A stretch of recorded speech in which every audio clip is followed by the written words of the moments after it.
Divine simplicity is very simply the notion that God is without parts in any sense. All created physical things are composed of act and potency. Potency being the ability to change and to undergo processes, whereas act is pure reality. Whereas God is all act, we would say he is actus purus. He does not have potency. He is immutable, eternal, in all that he can be. The attributes of goodness, love, omnipotence, these are not external things added onto his essence, but his essence is his attributes.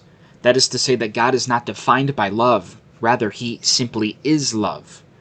He is self-sufficient, and his existence is prior to all material things. God is the most basic, fundamental component of all reality. He is not a composite entity, and it is a logical impossibility for his attributes to exist apart from him or to precede him. Divine simplicity is inherent in the classical Protestant creeds.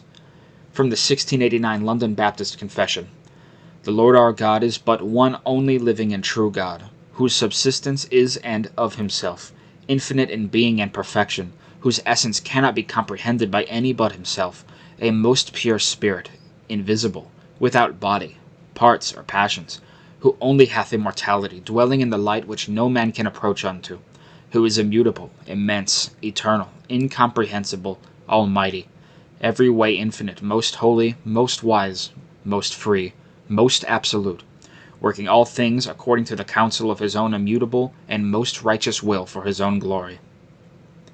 From the Lutherans' Augsburg Confession, "Our churches, with common consent, do teach that the decree of the Council of Nicaea according to the unity of the divine essence and concerning the three persons is true and to be believed without any doubting. 2. That is to say, there is one divine essence which is called and which is God, eternal, without body, without parts, of infinite power, wisdom, and goodness, the maker and preserver of all things, visible and invisible. And 3. Yet there are three persons, of the same essence and power, who also are co-eternal, the Father, the Son, and the Holy Ghost." Despite our historic language of simplicity, some in the modern church have raised challenges and outright critiques of divine simplicity, chief among them, in prestige, being Alvin Plantinga, a well-known Christian philosopher. The following is from his book, Does God Have a Nature? Let us turn to the most important and most perplexing denial of divine composition, the claim that there is no complexity of properties in him, and that he is identical with his nature and each of his properties. God is not merely good on this view, he is goodness, or his goodness, or goodness itself. He isn't merely alive, he is identical with his life. He doesn't merely have a nature or essence, he just is that nature, is the very same thing as it is. And this is a hard saying, for there are two difficulties, one substantial and the other truly monumental. In the first place, if God is identical with each of his properties, then each of his properties is identical with each of his properties, so that God has but one property. This seems flatly incompatible with the obvious fact that God has several properties. He has both power and mercifulness, say, neither of which is identical with the other. In the second place, if God is identical with each of his properties, then, since each of his properties is a property, he is a property, a self-exemplifying property. Accordingly, God has just one property, himself. This view is subject to a difficulty both obvious and overwhelming. No property could have created the world, no property could be omniscience, or indeed, know anything at all. If God is a property, then he isn't a person, but a mere abstract object. He has no knowledge, awareness, power, love, or life. So taken, the simplicity doctrine seems an utter mistake. Does God have a nature? Page 47. Alvin Plantinga plainly lays out two arguments against divine simplicity.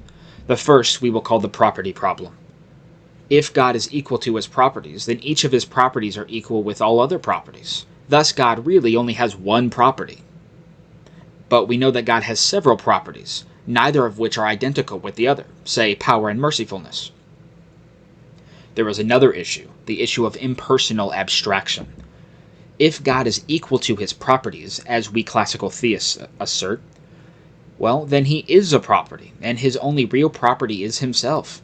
How can a mere property create anything, love, or have personal existence? God, in this model, is apparently only an abstract object and lifeless. A few things should be noted for responding to Alvin Plantinga. For Alvin, properties are really just abstract objects only, fully incapable of having any sort of knowing, personal, or indeed causal relations. For St. Thomas Aquinas and the classical theists, however, properties are not abstract objects exemplified by particular things, but they exist intimately within particular objects or entities. In other words, we take Aristotle's definition of a property. If a composite object has both form and matter, that is, form determines its properties, and matter is what allows properties to change, such as in physical things, but God is merely and entirely immaterial and without change or matter, we would then say that he is purely form. He exists simply. For Aristotle and Aquinas, a thing's properties are a truly concrete part of what that thing is. They are not separate from it. The divine simplicity thesis negates any ontological distinction between the essence of God and his attributes, but we do not deny a conceptual distinction between, say, divine mercy and divine power. It is entirely possible for a plurality of conceptually distinct meanings to be derived from one object or thing. An object can be referred to via different aspects while all referring ontologically to the same thing. So there is a question for Alvin Plantinga. Can Alvin prove that a conceptual distinction necessarily entails an ontological distinction? Plantinga seems to assume that because objects in our material universe are ontologically distinct and mutable, then apparently so too is God's essence and his attributes. This is not tenable, as since God is outside space-time, we know he must be immutable and vastly different from anything in existence. St. Augustine tells us, "Whatever is said of a nature, unchangeable, invisible, and having life absolutely insufficient to itself, must not be measured after the custom of things visible, and changeable, and mortal, or not self-sufficient." De Trinitate, Book 5. As an example to prove this, we should imagine a glass marble. It holds the attributes of being a substance, that is a physical thing, and being a sphere, a substance with a specific form. It is not the case that having physical existence necessarily entails being a sphere, obviously, just as the concept of being spherical does not entail being a physical, material thing. And yet, despite these conceptual distinctions, they both refer to the same concrete object, the glass marble. Thus, we can say that conceptual distinctions do not necessarily entail ontological distinctions. Therefore, we would say that God does not dwell in existence, but existence dwells in God. God does not reside in eternity, but eternity is an attribute residing in God's person. So we can say conceptually, meaningfully, that there are distinctions between God's power, wisdom, and eternity, etc., and yet all ontologically can refer to the same property of God. He is fully self-sufficient and unique to all that is created. St. Thomas Aquinas tells us, "God is not related to creatures as though belonging to a different genus, but as transcending every genus, and as the principle of all genera." Summa Theologica, Question 4, Article 3. God is not a thing among other things. He simply exists perpetually. It was written of his absolute uniqueness and eternality. I am that I am. Critics of divine simplicity have a true fear that it is now meaningless to say God is all-loving, for example, making him alien to us. Yet we assert in response to this that we speak by analogy when we describe God's qualities. We humbly both speak of his attributes lovingly and admit that we only speak in shadows or analogously, stressing his divine transcendence. The Trinity has historically been defended with the doctrine of divine simplicity, not without it. Pagan religions is nearly universal in their claims of a composite God of parts, or a divinity made up of complex arrangements. The God of the Bible markedly different from the fictitious deities of the pagans. And despite claims from Jews like Maimonides in the Middle Ages, and Avicenna's divine simplicity, he was, of course, is a famous Islamic scholar in the Middle Ages, we see that though there are differing ideas of divine simplicity among the Abrahamic religions, the Church Fathers very clearly taught this doctrine. And it should be noted that even though someone like Avicenna could only speak of God apophatically, that is to say, in terms of what he isn't, St. Thomas Aquinas and the early church fathers give us all sorts of great defenses of the doctrine of God and the Trinity based off of divine simplicity, not off a composite model, as offered by Alvin Plantinga and others. St. Basil says, "How does one and one not equal two gods? Because we speak of the emperor and the emperor's image, but not two emperors. The power is not divided, nor the glory separated. One is the dominion and the authority over us. We do not send up glories to God, but glory, the honor given to the image, passes to the prototype. The image of the emperor is an image by imitation, but the son is a natural image. In works of art, the likeness is dependent on its original form, and since the divine nature is not composed of parts, union of the persons is accomplished by partaking of the whole." On the Holy Trinity.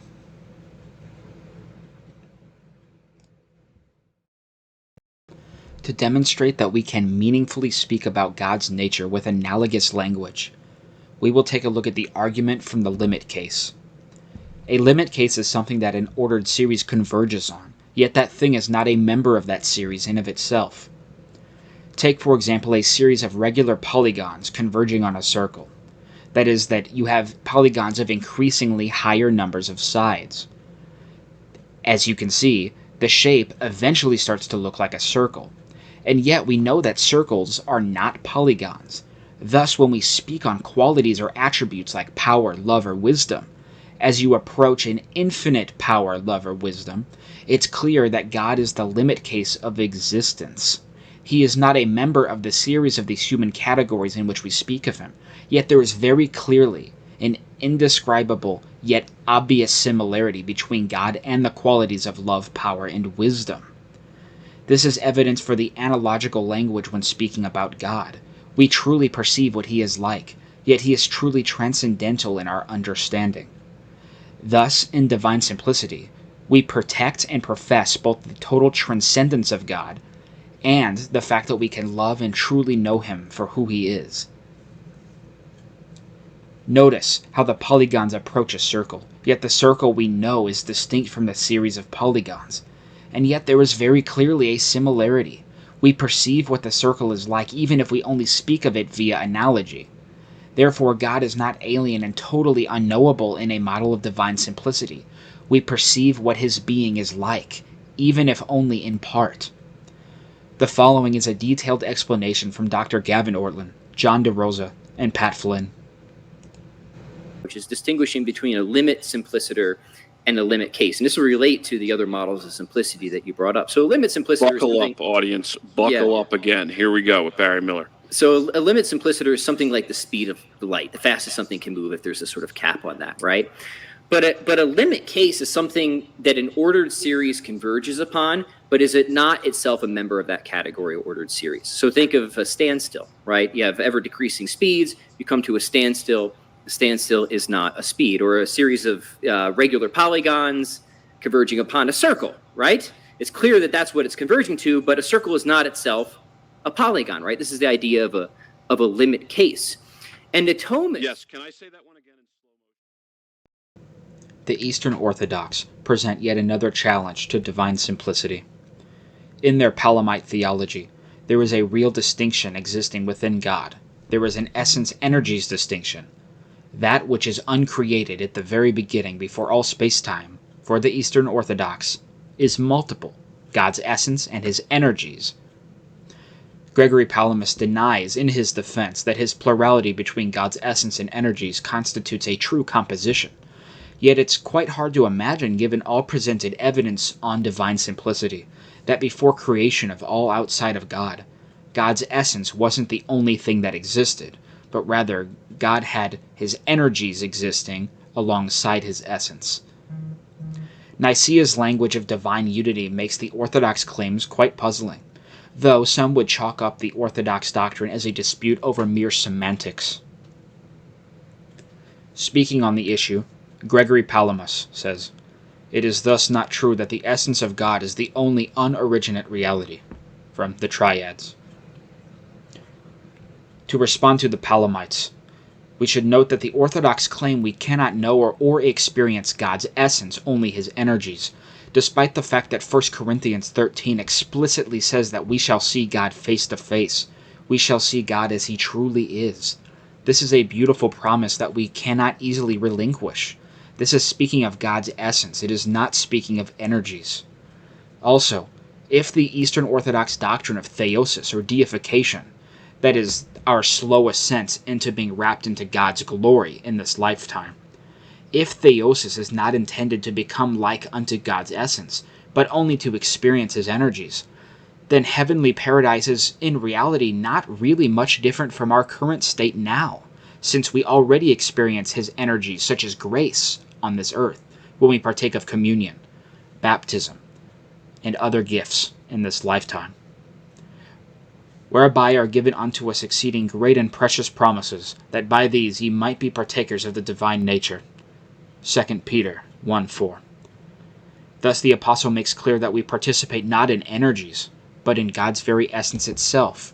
And it's not as though our essence is identical with God's. That would be a grave sin. It would be blasphemy. But rather, God clothes us in his glory and righteousness. Another critic of divine simplicity is Dr. Ryan Mullins, who, like the Orthodox, denies divine simplicity. In his discussion with Dr. Gavin Ortland, he seemed unable to grasp how something non-physical such as God can be composite. Even if you divide his essence from his attributes, he tries to evade Ortland's argument that denying simplicity entails that God is somehow a composite entity, standing against the evidence and against the Church Fathers. Yet it was not only the Western classical theists that spoke of the possibility of a composite, immaterial thing like God. The philosopher Plato wrote, "We ought, I think, to ask ourselves this: what sort of thing is it that would naturally suffer the fate of being dispersed? For what sort of thing should we fear this fate, and for what should we not? When we have to answer this, we should next consider to which class the soul belongs, and then we shall know whether to feel confidence or fear about the fate of our souls." Would you not expect a composite object or natural compound to be liable to break up where it was put together? And ought not anything which is really incomposite to be one thing of all others which is not affected in this way? Plato, from the Phaedo. The philosopher, writing over 2,000 years ago, taught that the immaterial soul was composite, and though we might say that the soul is incomposite in that it's not physical, it is spiritual, Plato nonetheless says that it is actually a composite immaterial. In fact, in Book 4 of the Republic, and also in the Phaedrus, Plato identifies what these components of the soul are: the rational, the irrational, and the spirit. It is not difficult, therefore, to conceive of an immaterial thing that is composite. So when proponents of divine simplicity, such as classical theists, share concerns with those that deny it, that they are creating a composite being against the Bible and against the Church Fathers, this is not an unusual or ridiculous claim. To avoid such a Frankenstein composite false deity, we must affirm divine simplicity. Thus, the Christian concern over those who would deny simplicity is not a squabble over words, as those who deny it functionally divide God into parts, entailing that God's ontological being was not only what was before creation, but God's being and his energies or some other part apart from his being, as though in eternity past, two divine sections or parts were existing together. The doctrine of divine simplicity was instrumental in the apologetics work of the Church Fathers. The following is a brief patristic witness of the doctrine. And indeed, Socrates was compounded and divided into parts, just because he was created and perishable. But God is uncreated and impassible and indivisible, does not therefore consist of parts. Athenagoras, a plea to the Christians. These things may properly be said to hold good in men, since they are compound by nature, and consist of a body and a soul. He is simple, uncompounded being, without diverse members, and altogether like and equal to himself, since he is wholly understanding, and holy spirit, and holy thought, and holy intelligence, and holy reason, and holy hearing, and holy seeing, and holy light, and the whole source of all that is good. St. Irenaeus, Against Heresies. Nor is it possible to predicate any parts of God, for what is one is indivisible and thereby infinite, in regard to its being without dimensions and not having limits, for which reason it is without form and name. Clement of Alexandria, the Stromata.